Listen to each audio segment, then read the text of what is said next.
What's the meaning of affront? Affront. Affront.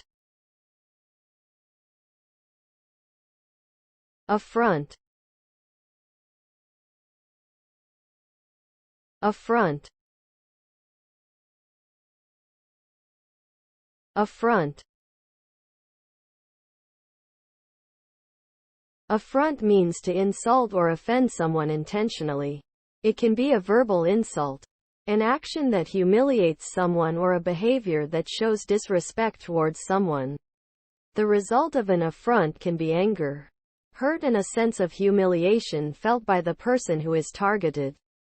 This can also create long-lasting resentment towards the person who has caused the affront.